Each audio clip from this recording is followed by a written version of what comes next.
گولی چلائی جائے گی. شرم آنی چاہیے ان حکومتی وزراء کو اور ان طاقتور لوگوں کو جو اپنے آپ کو زمین کا خدا سمجھتے ہیں. شہداء کا مذاق نہ اڑائیں. اور دونوں طرف کے شہداء ہمارے ہی شہداء ہیں. ایسا نہیں ہے کہ تحریک انصاف صرف اپنے کارکنان یا عام پاکستانیوں کی بات کرتی ہے. ہم ان پولیس والوں اور رینجرز کو بھی اون کرتے ہیں, وہ بھی ہمارے ہی شہید ہیں. لیکن سوال پھر وہی اٹھتا ہے کہ گولی کیوں چلی؟ ہم تو پرامن تھے, ہمارے مظاہرین جو آئے تھے وہ تو پرامن تھے, وہ تو یہاں آ کے اپنے نکات رکھنا چاہتے تھے. اس پہ حکومت عمل کرے نہ کرے, بے شک تینوں کے تینوں نکات کو رد کرتے, لیکن یہ حق تو آپ عام پاکستانیوں کو دیں کہ وہ آئیں اور اپنی بات کریں. اور نکات کیا تھے؟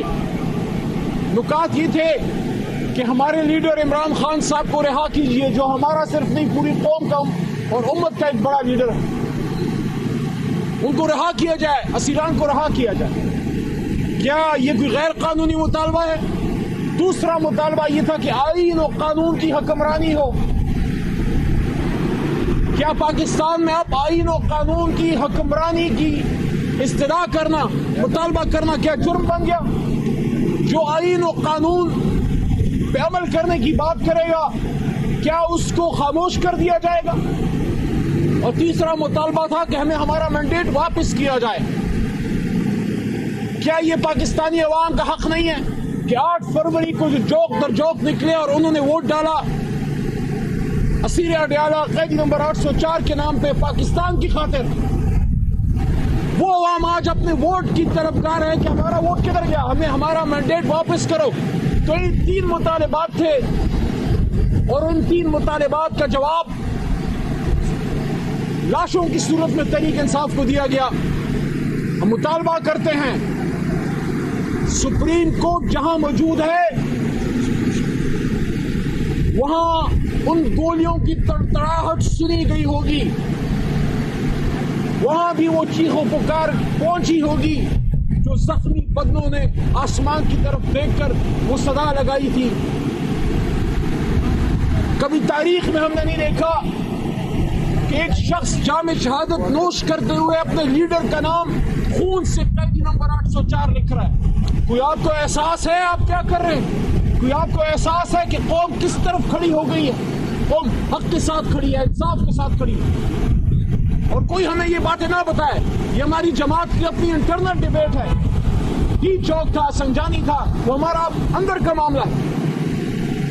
سیاست میں ہم مختلف اسٹریٹجیز بناتے ہیں, یہاں آنا چاہیے, وہاں بیٹھنا چاہیے, یہاں سے اتنے لوگ نکلیں گے, وہاں سے اتنے لوگ نکلیں گے, آج نکلیں گے, کل نکلیں گے. یہ اسٹریٹجیز بنتی ہیں, کچھ کامیاب ہوتی ہیں, کچھ ناکام ہوتی ہیں.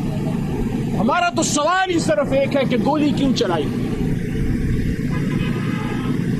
کیا آئندہ سے جب بھی کوئی ٹی چوک آئے گا کوئی پاکستانی, وہ ہمیشہ یہ سوچے گا, اب ہمیشہ یہ سوچے گا کہ ایسا نہ ہو کہیں دور کسی بڑی بلڈنگ سے یا کسی اندھیرے کونے میں سے کوئی گولی میری یا میرے بھائی کے سینے کی تلاش میں تو نہیں. حکومت کی ذمہ داری ہے. یہ صرف پاکستان تحریک انصاف کے کارکن نہیں تھے, اس میں تو عام عوام بھی تھی. اور تحریک انصاف کا کارکن بننے سے پہلے ایک شخص پاکستانی ہوتا ہے. کیا پاکستانیوں کی زندگی کی ضمانت حکومت اور ریاست کی ذمہ داری نہیں؟ کیا انہیں پاکستان رائٹ ٹو لائف کو انشور نہیں کرتا؟ کل کو شاید معاملات ٹھیک بھی ہو جائیں گے بھائی صاحب, کل کو شاید معاملات ٹھیک ہو جائیں گے, اللہ کرے گا ہمارا لیڈر نکلے گا, اس کو تا قیامت اندر نہیں رکھنا. یہ مملکت کے امور بھی چلیں گے, سب کچھ چلے گا, نہیں چلے گا اور نہیں رکیں گی تو اس گھر میں وہ غم کی صدائیں نہیں رکیں گی جہاں شہیدوں کے لاشیں گئے. یہ ہم کس طرف چل پڑے ہیں, یہ ہم کس طرف چل پڑے ہیں؟ اس طرف بھی مسلمان, اس طرف بھی مسلمان, اس طرف بھی پاکستانی, اس طرف بھی پاکستانی. یہ گولیاں تو دشمن کے لیے تھیں, یہ تو ہندوستان بھارت کے بارڈر پہ ہندوستان کے لیے تھی, ہمارے دشمن کے لیے تھی, چاہے جو بھی دشمن ہو پاکستان کا. یہ گولیاں اس لیے تو نہیں تھی کہ ہمارے اپنے ہم وطنوں کا سینہ چاک کریں. اب بھی وقت ہے میں دوبارہ یہ کہتا ہوں کہ ان شہیدوں کا احتساب ہو، جو تحریک انصاف کے کارکن یا عام آباد شہید ہوئے ہیں افراد ان کا بھی ہو، جو رینجر شہید ہوئے ہیں ان کا بھی ہو۔ جتنا ہم اپنے کارکنان کی شہادتوں کا استفسار کرتے ہیں کہ جوڈیشل کمیشن بنے، ہم کہتے ہیں اس جوڈیشل کمیشن کے پرویو میں جو رینجرز یا پولیس والے جو شہید ہوئے ہیں ان کی بھی انویسٹیگیشن اس میں ڈالیں، جس نے زیادتی کی اس کو سزا دیں، کیونکہ ہماری جماعت تو پرامن ہے۔ خان صاحب نے تو ہمیشہ پرامن احتجاج کی بات کی، اور آج نہیں، ہم تو پچھلے 13-14 سال سے احتجاج میں 126 دن دھرنے میں ہم بیٹھے رہے، وہاں بھی ہمارے لوگ شہید ہوئے تھے۔ 25 مئی کو 2022 کی جب لانگ مارچ میں نکلے، میں خان صاحب کے ساتھ کنٹینر پہ تھا، اس دن بھی لاہور میں مختلف جگہوں پہ ہمارے لوگ شہید ہوئے تھے۔ اگر آپ کو یاد ہو 2014 میں جب ہم دھرنے کے لیے احتجاج کے لیے نکل رہے تھے، ہم پختونخوا سے آ رہے تھے، کچھ لوگ پنجاب سے آ رہے تھے، اس دن بھی ہمارے لوگ شہید ہوئے تھے۔ ہم تو پرامن ہیں، شہادتیں تو ہماری اٹھتی ہیں، اس لیے دوبارہ یہ ڈیمانڈ ہے، ان شہیدوں کے ان لاشوں کو آپ صرف افراد نہ گنیں کہ آئے تھے ختم ہو گئے، کوئی بھول جائے گا، ہم نہیں بھولیں گے۔ آج بھی یہ قوم متلاشی ہے انصاف کی، 12 مئی کے انصاف کی جو کراچی میں ہوا تھا، ثانی بہاولپور کے انصاف کی۔ آج بھی یہ قوم متلاشی ہے ہر اس ظلم کی جو اس ملک میں ہوا ہے، اور آج نہیں تو کل انصاف تو ہوگا۔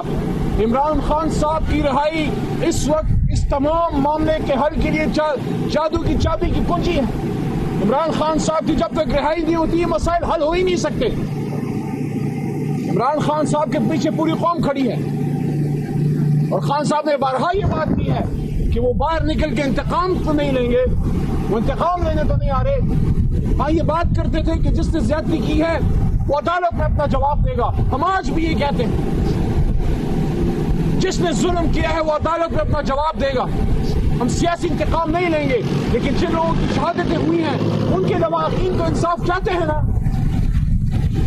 اور تیسری اور آخری بات، عمران خان صاحب کو بہت دکھ ہے ان شہادتوں کا، اور اپنی جماعت کی لیڈرشپ اور کارکنان کو ہدایات ہیں کہ جہاں جہاں ہو سکتا ہے آپ ان کا خیال رکھیے، اسپتال جائیے، ان کا پوچھیے، شہیدوں کے گھروں میں جائیے۔ ہماری لیڈرشپ جا رہی ہے، مزید بھی اب جائیں گے، لیکن ہم نے ان خاندانوں کا خیال رکھنا ہے جن کے ساتھ یہ سارا کچھ ہوا ہے۔ عمران خان صاحب سب سے زیادہ اگر ان کو کسی چیز کا دکھ ہوتا ہے تو اپنے کارکن یا عام پاکستانی کو جو تکلیف پہنچتی ہے اس کا دکھ ہوتا ہے۔ میری علی محمد کی یہ دعا ہے کہ اللہ تعالیٰ ہمیں 26 نومبر والی رات اپنی زندگی میں پھر کبھی نہ دکھائے۔ یہ پاکستان تو امن کا قلعہ تھا، یہ تو مظلوموں کے لیے ایک ایسا قلعہ ہونا تھا جہاں مظلوم کی استدعا سنی جائے گی۔ ہمیں نہیں اندازہ تھا کہ یہاں ایسا ہوگا۔ میں نے اس لیے یہ بات کی تھی، اور آج یہاں میڈیا پہ دوبارہ کر رہا ہوں کہ نہ صرف ان شہیدوں کے بدن سے روحیں نکلی، بلکہ ان کا مان بھی ٹوٹا۔ ان کو یہ یقین تھا کہ ہمیں گرفتار تو کر لیا جائے گا، ہم پہ لاٹھی چارج تو ہو سکتا ہے، ہم پہ آنسو گیس تو چل سکتی ہے، ہمیں گولی نہیں ماری جائے گی۔ ان کا یقین ٹوٹا ہے، اس یقین کو بحال کیجیے۔ بہت شکریہ۔